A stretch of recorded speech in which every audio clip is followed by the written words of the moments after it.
Now I'm going to talk about Wandavision, episode 1 and 2. And I want to say something about the Wandavision thing because I know previously I talked about how I did Mandalorian season 1 and then I didn't do season 2. And part of me regretted it. I don't know if I'm going to do all of WandaVision. I just want to talk about these 2 episodes because everyone's talking about it. We'll see how I feel next week. I really don't want to commit to doing every one, but I'm doing these 2. So that's what's going on. So WandaVision is basically opens up where we see Wanda Maximoff, or the Scarlet Witch, played by Elizabeth Olsen, and Vision, played by Paul Bentley, in a kind of 50s sitcom a la Pleasantville or something. And you see them in the first one, they're kind of confused about it, where they are, but they end up in a typical sitcom plot of making dinner for Vision's boss. And it sort of starts off in an interesting way where first off they see a heart on the calendar, and they're like, oh, is that our anniversary? And they're not sure. And I think a typical sitcom would play it up for laughs, and I could see that in a sitcom, but they first play it as like they're not really sure what's going on, and it kind of plays into the strangeness of the whole thing, which I found actually really interesting, because they do kind of twist it like, oh, this could be weird, but then they go back to the sitcom plot again, and they kind of go back and forth on that, which I found that actually interesting. Both episodes are pretty typical standard sitcom plots. This one being, you have to make, no one ever does that, has their boss and his wife over for dinner, has to make them like this huge meal or something. They do push it to a ridiculous degree. And then the second episode where they have to do a magic show for the whole town to raise money for the children, until you do realize, and I don't know if anyone said this, like they keep saying for the children, but you never see any children in that town, but they say for the children a lot. And I don't know who's supposed to have children. That's the other thing. Like there's no, until Wanda turns out to be pregnant towards the end, spoilers I guess, they don't really show you any children of any kind. I generally sort of like this show. I don't think it's as strange as people are making it out to be, and I didn't find it as interesting as people made it out to be. I did think it got 50 sitcoms really well. I know those are very standard plots and stuff. There's a sort of genius in that sort of structure and things like that.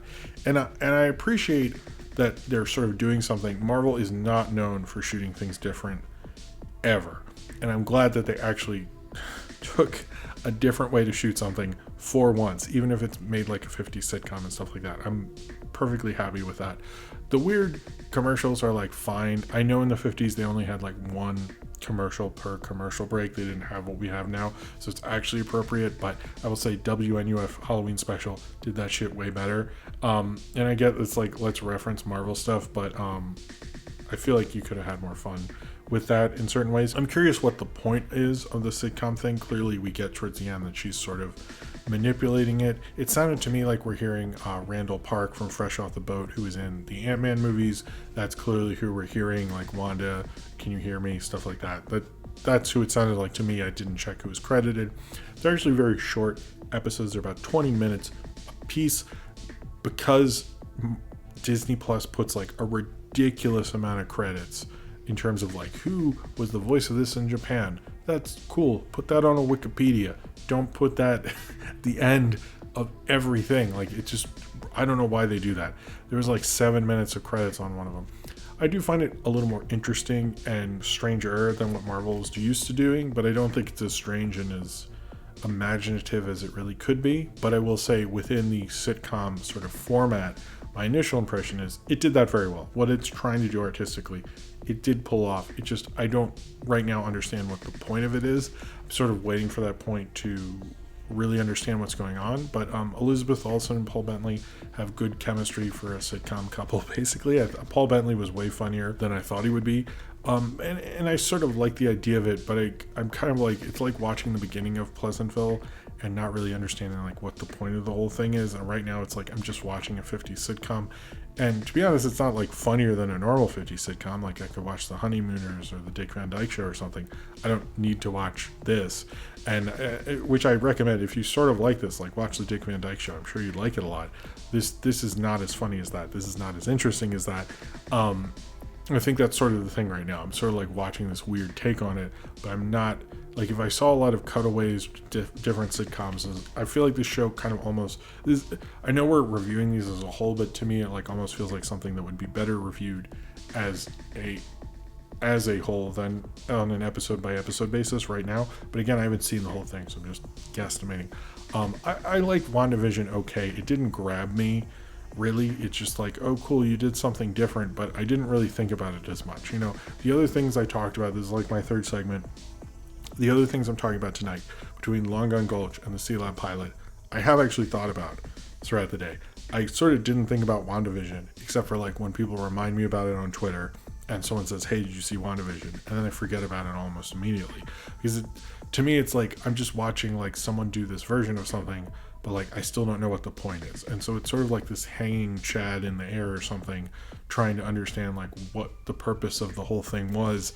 And I'm not exactly sure. It sort of grabs me, but it doesn't grab me as passionately as Marvel stuff usually does. But I appreciate that they're doing something different. Right now, do I feel passionate about it? Do I really want to see the next episode? I'm sort of like, I guess I will because culture forces me to. But otherwise, I'm sort of just like, I guess we're okay with WandaVision and it trying to do something different. That's very cool. Hats off to you. But right now, I'm just sort of wondering what the point is, and I don't know if it's really going to satisfy me for a while. I'm sort of just, putting up with this because why not? All right, so now I'm going to talk about WandaVision episode 3. This one is taking a distinct turn from the first two, which were obviously more based on the Dick Van Dyke sort of 50s, more so early 60s sitcoms. This is more based on 70s sitcoms, particularly the Brady Bunch with the stairs and all that stuff. They kind of keep the same house but change it a little bit. And then the Partridge Family in terms of the intro logo. In this episode, you find out Wanda, you find out at the end of the last of 2 that she is pregnant. In this, she turns out to be very pregnant. And basically, she goes from being pregnant to giving birth in the course of an episode. And you sort of go through a typical, I guess you could say, pregnancy kind of sitcom plot, but hypercharged. That's the one thing, this show's really good at using kind of your typical sitcom stuff, mixing kind of a traditional sitcom plot with sort of surrealism and choosing those misunderstanding things and play off of kind of arty, strange ways. And this one does it very well in this supercharged kind of thing. But here's the thing about this show. I'm sort of liking it less as it goes on. And I think a lot of that is, what's the point of this? And I don't think the show ever makes me understand that. I get that through the commercials, she's in some sort of thing, whether it's a bath or some strange hitosis thing. But when I look at the show, I think of a Community episode with Abed where everything becomes stop motion. And it makes sense because Community, Abed, and he likes media, and what he consumes a lot of media, so it sort of makes a semblance of sense, basically. But then when you watch WandaVision, where is this coming from? What is this saying about her and Vision's relationship? What's the point of the whole thing? And I think the show is the most compelling when it admits it's in this facade, but the reasons for this facade, it doesn't really connect to me. And I don't think it connects to the character. Now, I understand we don't know much about Wanda or Scarlet Witch other than the very little we've gotten throughout the show, and obviously they've changed her, she doesn't have that accent, everything like this. It just to me doesn't really connect in a lot of ways, because you're not really seeing a real point to what they're doing with it. They're not saying anything really about sitcoms. They're not saying anything about the relationship or the perception of relationships through these sitcoms. And I think it's showing the weakness of the show. It's just what's the point of all this? And I feel we're just delving around in this mystery sort of nonsense until we sort of until they give us some sort of a point, which I don't think we'll be able to explain all this stuff. And maybe they'll try to reverse engineer it or something like that, where they'll mention how she likes sitcoms this whole time. But it just plays as kind of this weird thing that they wanted to do that doesn't actually fit the characters in a universe that's supposed to fit the characters.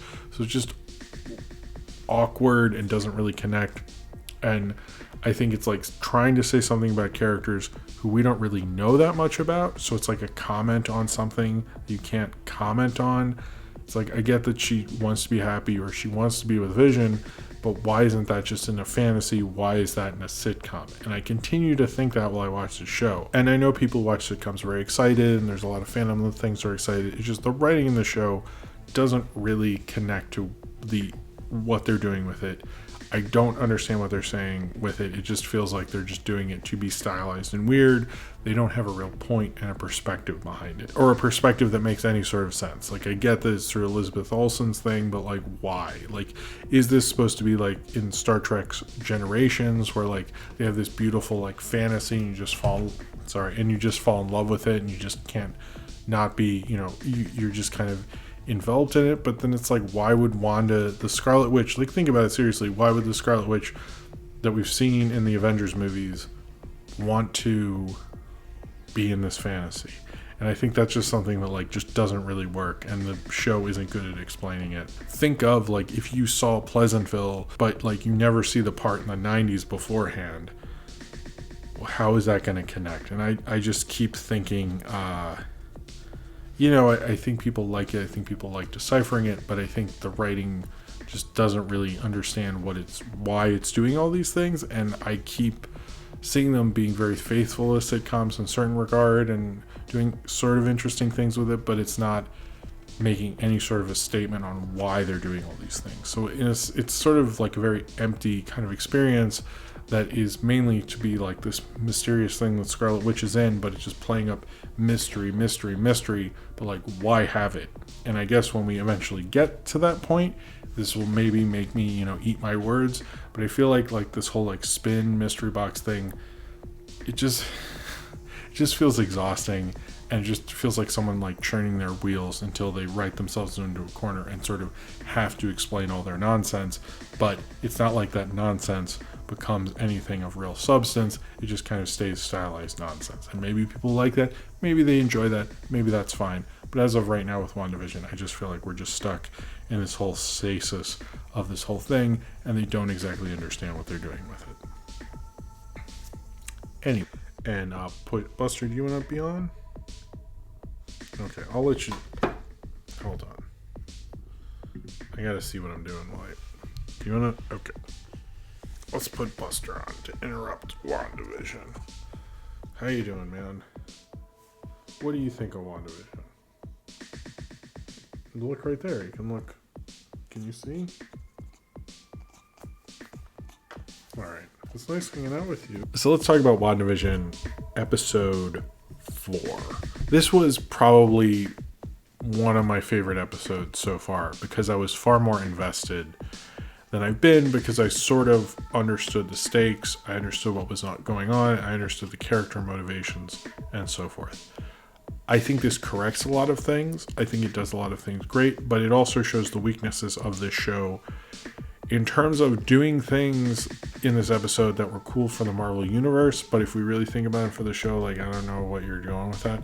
So the opening where we see Rambo, which is not spelled like Rambo, the Rambo, probably for legal reasons, where you see that she comes back from the blink, or what, the snap, or whatever we're calling it.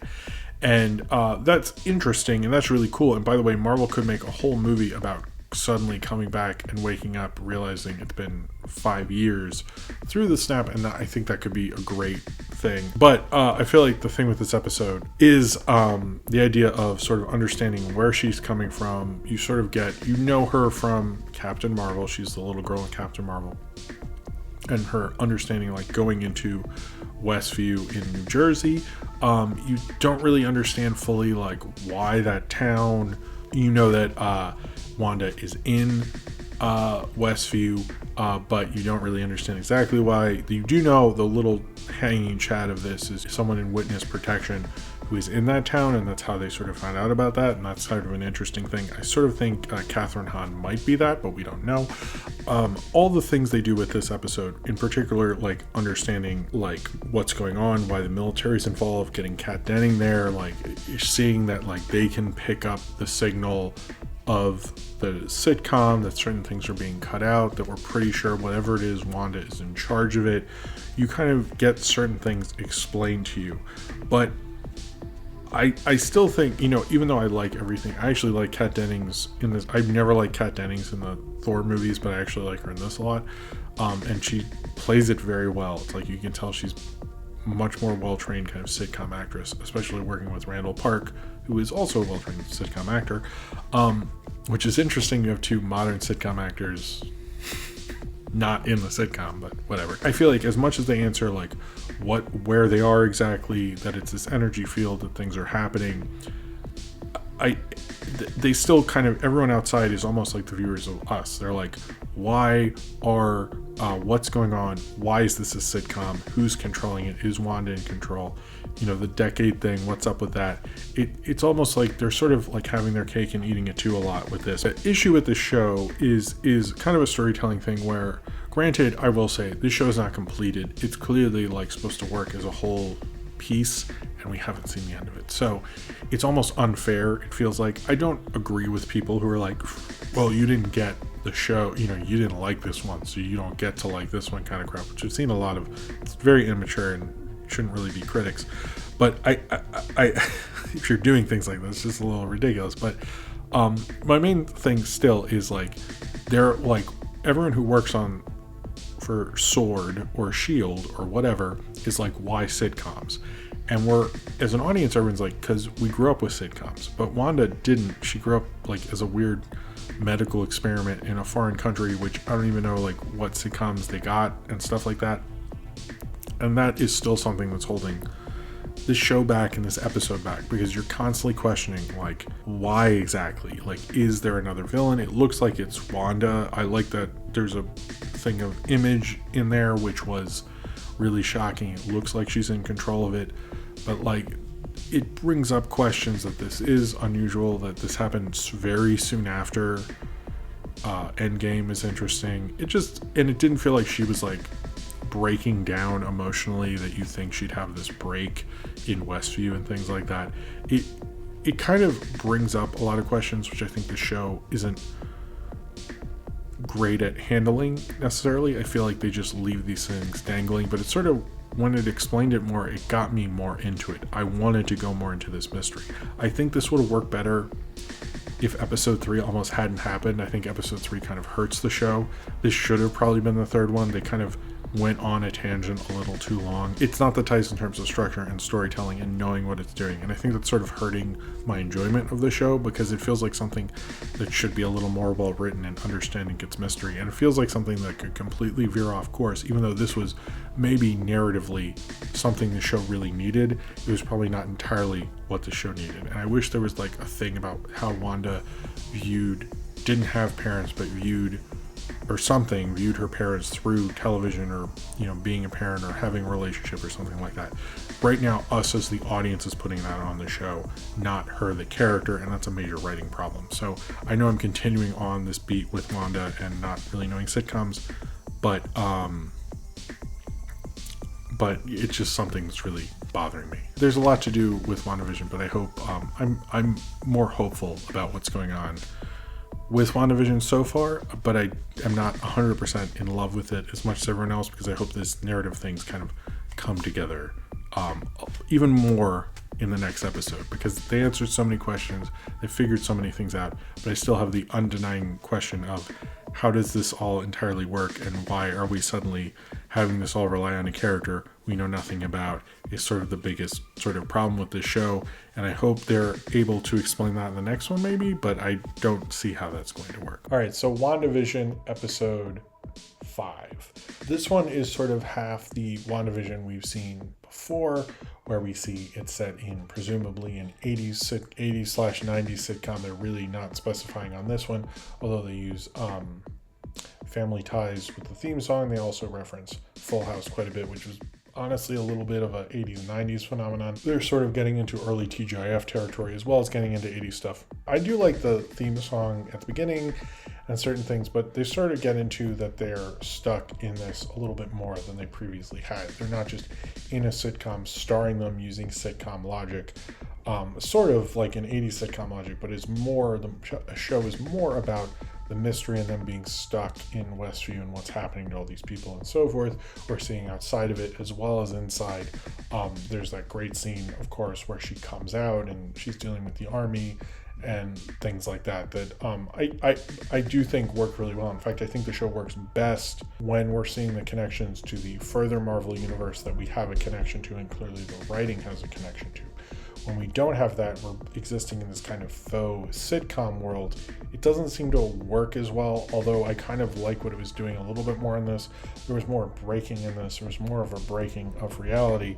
And I think actually that is one of the more interesting things about why they picked this period to have it break more, because I think the 80s and 90s sitcoms get into kind of a falsehood of the reality that was going on in the world that I don't think the Dick Van Dyke Show and the Brady Bunch Partridge Family really did, because the Dick Van Dyke Show was obviously based on Carl Reiner and his real life, if you didn't know, and it's trying to be based in a sense of reality, basically. It's not like, the most diverse, amazing reality, but it was based in a sense of reality. Same with the Brady Bunch is trying to show a blended family. The Partridge Family is trying to show a single mother.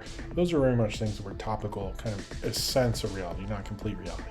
When you get into the 80s and 90s stuff, it is kind of this false suburban lie almost. And it's kind of like why a lot of those things don't age 100% as well as those older sitcoms, at least in my mind, because they don't acknowledge, they sort of don't really talk about society. Like, culture really wasn't like that as much anymore. It was kind of just a strange sidestep, because it's not like talking about AIDS or crack or anything. It's sort of not acknowledging what's going on in the world.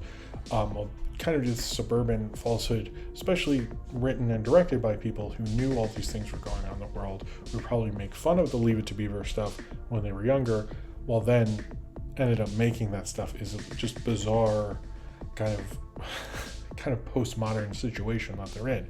So it almost makes more sense for Vision to question this, for the Catherine Hahn character to say, let's do it again, because it almost feels more like a play than the previous things that were early in TV. And I go, I guess this is sort of like what people like, because we have a radio show like this. This is the standard, and we are emulating the standard. And because that standard, in a sense, is made in knowingly fake way, I think it, in sort of a pop culture sense, actually makes more sense for them to sort of be breaking in that format rather than the previous ones, which it also might be because the writers and directors probably existed in that time and didn't exist in those other times, so the Dick Van Dyke Show feels like more of a connection to the past, whereas you actually know Full House was full of shit. But anyway, I like sort of what they're doing with it, but I like more of how we're getting connections to the overall Marvel stuff. There's far more of a connection to it. I think when we hear the stuff about her and Vision, I can connect to that. When we see the stuff of like how this hits the other parts of Marvel Universe, I get that. But the sitcom stuff still feels odd. I still don't fully understand it. I'm very curious about the Catherine Hahn element to it. And I also wonder when Doctor Strange is going to show up. And I also wonder who Monica Rambeau texts. So I just I have a lot of questions, but I'm much more into it. I think episode 3 was a huge mistake of the whole series because it slowed it down. Now it's like people are way more into it. It's way more stranger. It's way more getting into these issues, and it's kind of making you wonder about things a lot more than you previously did. It makes you wonder like why exactly what's going on. It feels more of an interesting mystery box rather than a bullshit mystery box, but the whole sitcom thing screams of bullshit, and I don't think you can really escape that. Do people want me to just talk about the ending and not shoot it later? I'm getting that. Let's do it. I guess we're not shooting it. That's fine. All right, so if you don't want to be spoiled, please tune out for a couple minutes or mute it. I'm about to spoil something, I guess. Basically, after their argument, he opens the door. When you see her brother, they kind of tease it, and you do not see Aaron Taylor Johnson. You see Evan Peters instead. So here's the thing. What's interesting about this is, one, I think Marvel picked the Quicksilver people like a lot more.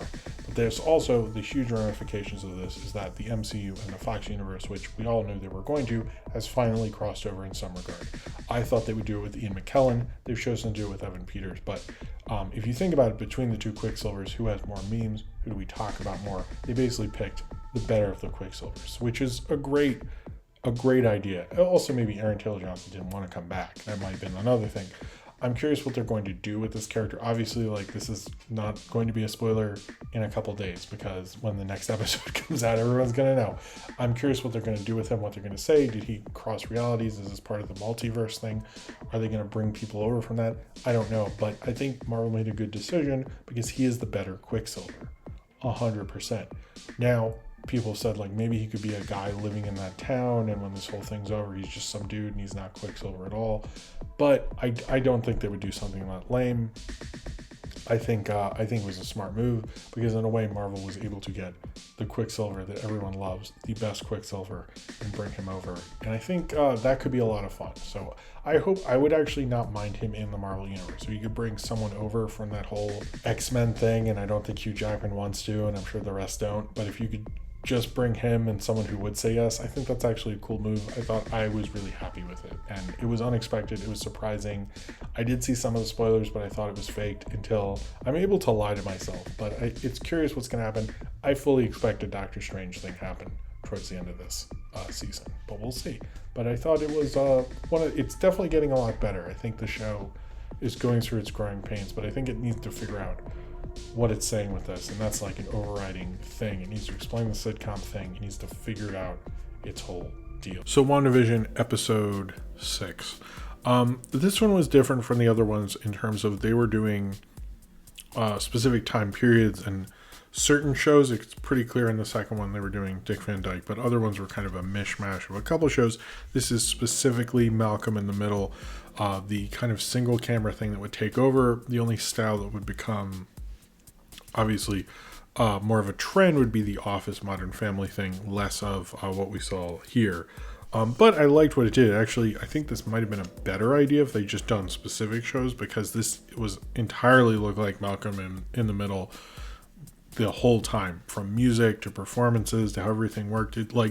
I haven't seen Malcolm in the Middle in a while. I watched that YouTube video, the Blue Jay guy or whatever made recently, which was very good. Like, it felt entirely like a Malcolm in the Middle episode. Vision is a great Bryan Cranston, I guess. It was a weird choice, I think, because it's not a specific like trend. It wasn't like what you think of that era of TV, but it still is fine. I thought it actually worked for it. I sort of like what the show is now rather than what it was before, because when it was just the TV show parody, I thought it sort of lost its thread a little, and the kind of flow of this whole season is very strange. It like doesn't really move in a way that like gets you into it. It slows down. It feels structurally kind of a mess. And these episodes feel like it makes a little more sense.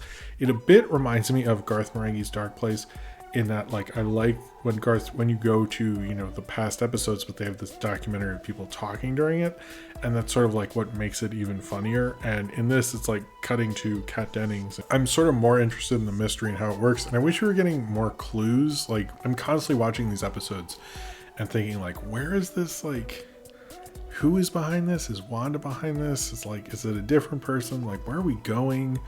Who's that person? It's just like, I have too many like questions and not enough answers to really get you going through it. I get that it's like dark and weird, and I like those elements, but I do find like structurally the show is just like I'm constantly like more thinking about it because I'm reminded of it because of Twitter and online and everything, and less because I'm as into it. It wasn't like Mandalorian. I felt like every week I sort of had to watch, and this like personally it was like, oh, it's Saturday or Friday, like I have to watch Mandalorian. Whereas with this show, it feels like I'm culturally being forced into it. And I also don't agree with everyone saying like, oh, people aren't used to watching a show like this. It's just structurally, it's not really where it needs to be. I think it just isn't really working, and I do find it having a hard time to grab me and so forth. But I do like certain creative decisions. Like Evan Peters is sort of a better actor, I think, than Aaron Taylor Johnson, a lot more compelling. I don't agree with like people saying because she says Kick-Ass that's referencing Kick-Ass, which maybe they were both in together. Sure, maybe, but I don't I don't really agree with that. But it is interesting seeing the limits of whatever this bubble is, figuring out things about it, what's going on with it is really interesting. Like, that's the fascinating part of the show. But I think what worked on this one is seeing them actually recreate a specific show. Like, I think that was actually a better idea. It's like a better theory Because what if, like, here's the thing, how would Wanda or how would anyone know the trends of old kind of TV unless you're from that era? And wouldn't she more know, oh, 50s is Ozzie and Harriet or I Love Lucy, and then you go to Dick Van Dyke, and then you go to the Brady Bunch, and then you go to like Full House or Growing Pains or whatever. You know, you pick a certain show and you work in the style of that specific show. I think that would have actually worked better, and I think that's why this one might be sort of my favorite in a way. I like more of where this is going, and I like the kids in it, how they were how they were talking to camera, how they were emulating specific shots that were in Malcolm in the Middle, and how they used different single cam cinematography. If you didn't know, multi-camera for sitcoms is when you have multiple cameras shooting at once and you cut between them, kind of like a live broadcast, whereas single cam is shot more like a movie with one camera, or I mean they have multiple cameras on set, but they shoot one camera at a time, basically, much like a movie. So that is the difference, and there's the heater again. I like this episode more. I like where it's going. I like the mystery, and I'm curious what's going to happen to like Kat Dennings, for example, things like that. And I like the reference, like which one of you is the sidekick, and I guess they've all been sidekicks in various movies, which was quite funny. Well, it wasn't that funny, but I think with WandaVision, the main thing with it is it's trying to be this weird, different thing, and it's trying to be this big mystery, but I think we're getting to the point where you need to figure out what you're doing, or we're just going to be in this like crazy like mystery box thing, and you've almost like let it close a little too long, but they've made it in a way that I'm actually sort of intrigued, even though structurally I know I probably have given up in a certain regard, but I'm still curious, which is a hard thing to keep up when you're structurally sort of not working, but we'll see where it goes. I think the next 3 are supposed to be like an hour long.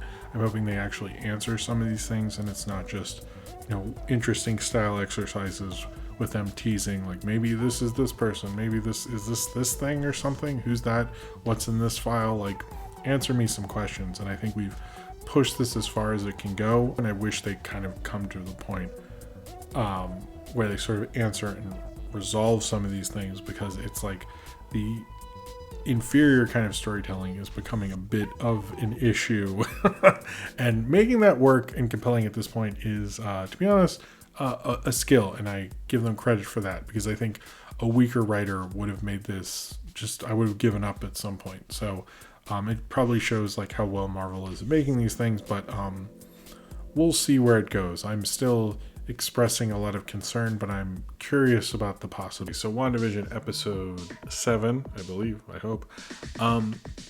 This episode is using the kind of documentary style that we saw in things like The Office and Modern Family, because I'm assuming both that Modern Family is actually owned by Disney, as well as the fact that it's an actual family sitcom, so it's appropriate. They decided to go in more of the Modern Family vein, although I think they are using the humor of both Modern Family, and I noticed some Curb Your Enthusiasm type stuff in there, which Modern Family and The Office were also very influenced by.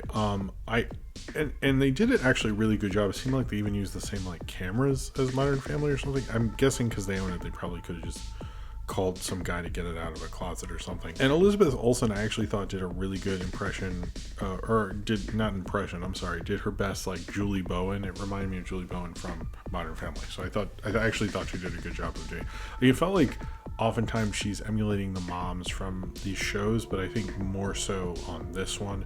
It also feels like as we get newer, they seem to emulate those shows better, which is interesting. Kind of shows me they don't. Anyway, and I also thought was the theme song a reference to the show Happy Endings, which is a really good show, by the way.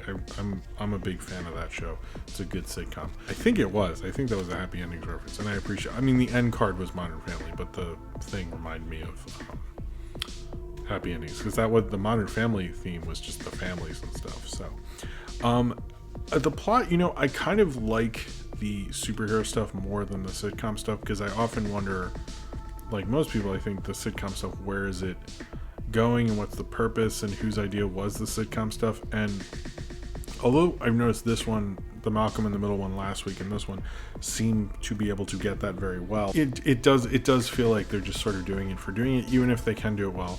And they have actors who are comedically game to. I did like certain things, like Monica Rambeau. Kind of, it's clear she's becoming Spectrum, but I like she did the superhero landing stance just to make it visually clear that she has superpowers now. I was like, all right, guys, obvious visual cue, but very much one. The breaking down the way it is, I'm interested in what's going on there with Wanda, like whose powers is it? What's going on there? That's sort of interesting. And then, of course, and this is a big spoiler if you really don't want to spoil for you, is the reveal of Agatha, which almost like takes over the whole conversation. No one wants to talk about Monica Rambeau. No one wants to talk about the Modern Family and Curb stuff and Kat Dennings and all that. Everyone just wants to talk about Agatha and the Agatha reveal. The thing with the Agatha reveal is we're on episode 7. There are 2 more episodes to go. I will say it does feel like they're doing it because they need to do that on episode 7 at this point. And it doesn't feel like structured in a great way. It feels like this should have happened earlier in the episode and they should have fleshed it out. Now, I don't know what exactly is going to happen in this, but it just feels more like the structure is that way because of the structure of TV, not because of the structure, not because it was done organically within the story. That's the way it feels to me, at least. But I've been questioning the show from the entire time. I do wonder, like, is she using Wanda's powers? Is she using her own powers? Like, her husband, who it seemed Herb, is it Herb, I think, her husband, whoever her husband is, mentioned to Wanda, is like, do you need me to help Wanda? Like, it feels like he's in on it. Like, who's the guy who asked the question, that voice? Like, but I did like how they did the Wanda reveal thing. That felt very much like what Modern Family would do if they did something like that, and then they cut it like with all the things, like within the style of the show, that felt actually very natural. And I thought that was a fun reveal. And Catherine Hahn is a great actress. Like, if anyone killed it during this whole time, it was Catherine Hahn.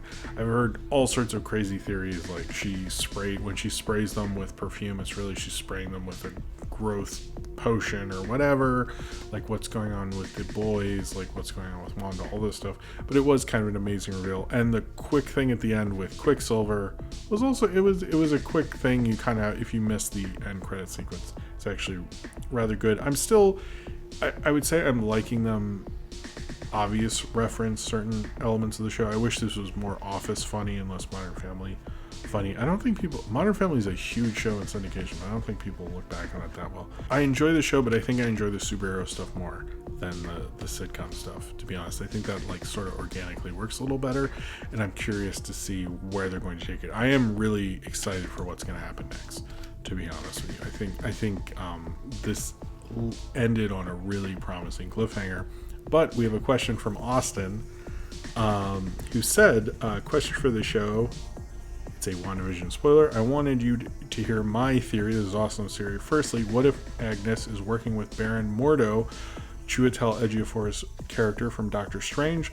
This is part of the plan to get rid of the magic user like he does with the basketball die, and Agnes is draining Wanda of power. Also, I think the cameo we haven't seen that Paul Bentley was talking about is going to be Dick Van Dyke. It would make sense with the first episode, and you said in movie crap he apparently was a consultant on the show. They have actually said this. The creators said they didn't want any cameos from sitcom people. I think if it's a big cameo, I think it's Ian McKellen. Patrick Stewart has actually said that he's been asked, and out of respect for Logan, he's not going to do it. I don't think Hugh Jackman's I think they kind of just want to move on with their lives. But Ian McKellen has not said anything. I wouldn't be surprised if Ian McKellen shows up. I think that is the only Luke Skywalker kind of huge thing they could really do. Like, I don't think everyone's like Robert Downey Jr.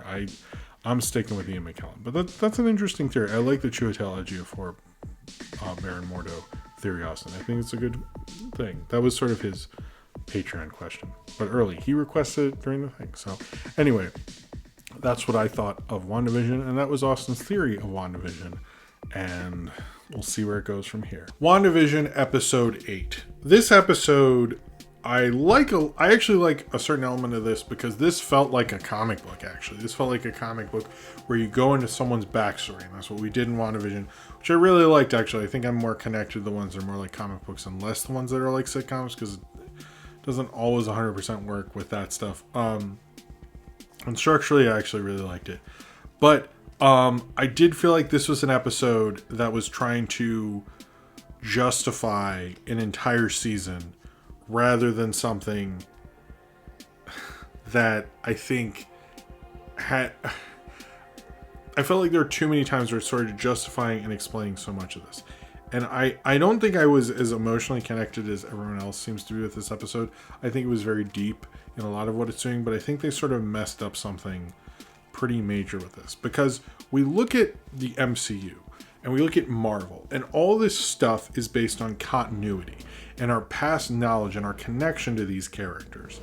And with Wanda and Vision, it feels like we didn't get that connection. They'll reference certain memories, certain moments, certain character things we're used to.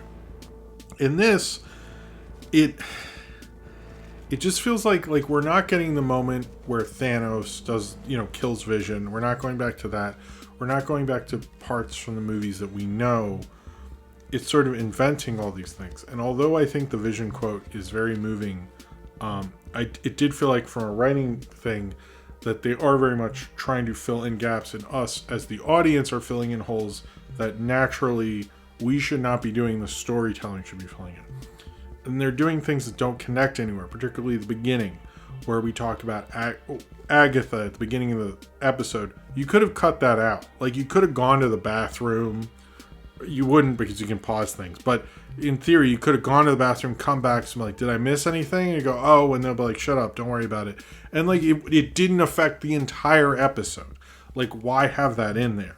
And it did feel like a lot of what this was doing is either connecting loose threads, explaining the sitcom thing, which I didn't think it needed to do, and just explaining stuff. And I didn't really like that element to it. And I think it calls on what I don't like about the show is that it's not really coming from a real place of knowing these characters, which I think is sort of makes us a weird outlier in terms of what the MCU does so great is it connects to our past relationships to them. We have revelations oh, of course Tony Stark would do that, or of course Captain America would do that. In this, it's no of course Wanda would do that. And it feels awkward and weird in a lot of places, although I do think this was a more true to what they should have done a while ago. But it's also was there a part in Civil War where she's man, I love watching DVD sets of sitcoms and stuff. It just that's always been my thing with the show. It's this stray character thing that clearly the writers wanted to do, but it I wish there had been sort of a connection there. I do like this episode more, and I did sort of like what they were doing with it. I liked how moving it was in certain parts. I just wish the narrative had been set up properly, and I feel bad because I know everyone's getting very emotional and loves the show so much, but it feels like a lot of what they're doing sometimes is more for people to look into and understand all these symbols for it rather than properly saying the things they need to. And it feels kind of oddly not connecting to what these kind of characters and what the storytelling is. And it's more asking the audience to fill in these things isn't it cool with the sitcoms? It just it does let's do the cool thing or let's reference this thing, but it's not connecting to it in a way that we know and we understand through the characters that we've known through several movies. And I get that people like sitcoms, like those shows, and maybe that's been planned, but we didn't see it. I just feel a lot of them bringing up the thing with her parents and everything like that. I did like finding out she was a mutant before. I thought that was okay, that I liked. There's certain connection things but I also I've heard people say that they wouldn't want to watch this outside of how we're watching it now in a weekly format. It wouldn't work in a binge. You'd question more things. And I sort of believe that. It wouldn't... I don't know. I also am where's Monica this whole time? What happened to her? But I'm a 90s kid, and White Vision at the end was was pretty cool. I grew up with White Vision. That was my vision when I was a kid. So I still feel a lot of this is referencing things and sort of confusing you into believing it's more of a narrative connection than it necessarily is. I felt this worked a little better than it in its sort of awkward way, but I just, from a storytelling perspective, it continues to be a show that's very awkward fit into the TV format. I wish someone had, with it was maybe a better writer had taken on this show. But there's like certain episodes, like it felt like they stayed in the sitcom world a little too long, where you're like, where are we going with this? Like, it's not done like an arty, strange way. Like, it's not like Kelly Reichardt or something where I'm like, oh, well, this silence and this movement says so much. Like, it just felt like they don't know what they're doing, and they don't connect to it. And like, I just feel like the MCU has very literal place in how it does characters and storytelling and plotting, and the show continues to like not want to do that.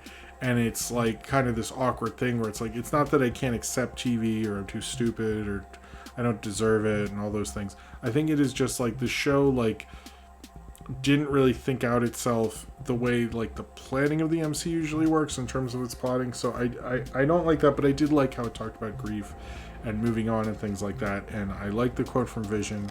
I was not as emotional as everyone else, I'm sorry. But I was more excited to watch the next one, but I am also like, what's going on with Monica? What's going on with Pietro? What's going on with the twins and everything like that? But I'm a little more excited for any of the other Marvel shows to have more of a kind of straight forward kind of lesson and things like that. And I feel like the WandaVision thing, it's a little too muddled for me, and the character motivations are supposed to have sort of a connection to what's going on. They clearly want to illustrate that to what's going on with the sitcom world, and I wish there's more of a connection with that. And obviously I've read about how the Dick Van Dyke episode, which I've seen before, and I thought, oh, is that what they're doing? How that's an episode about a dream and how people were watching TV and a dream that was caused because of TV shows, and how that's her favorite episode and how that says so much. I thought that was actually very clever. The Dick Van Dyke Show is awesome. You should check it. Seriously, the Dick Van Dyke Show is great. I shouldn't, like, if you're watching anything because of it, it's the Dick Van Dyke Show. I know you all probably hate me for not liking it as much as everyone else. So, but I'm actually still excited for Falcon Winter Soldier, to be honest with you. But I continue to not love it as much. But I think this episode was probably more interesting. And I almost wish this had been the first episode, to be honest with you. Would that have worked better if we had seen her connection at the beginning rather than this sort of like ending kind of thing? Like, structurally, what if we had this at the beginning when we understood like what it meant to her and her family, all those things? Like, I feel like that might have worked a little better. Now that I think about it, actually it would. Fuck. It would have been darker, and it would have had a whole new thing to the whole thing. So anyway, whatever. I'm still interested in the show, and I like kind of, this one was maybe my favorite episode. I think it's probably the best episode, and I think because it felt like the weirdness that comics got into with magic and everything like that. Also, that is clearly the Scarlet Witch and not Dark Phoenix. And obviously they're doing the retcon where she is not a mutant, because that's like what they're doing, obviously. And I don't think this is not a backdoor pilot into the X-Men. This is a funky show, and I'm sorry the episode reviews for this are not, I think, what people expect they want them to be. But I don't think I'm as on board with the storytelling in this as most people. And I know people love it. I know people in the chat I've heard from, I know they love it, so I apologize. But I just feel like this show is leading an interesting way towards the end, but I just think the structure is just becoming a bigger and bigger issue because, you know, as Billy Wilder said, you don't have third act problems, you have first act problems, and that's been obvious from the beginning.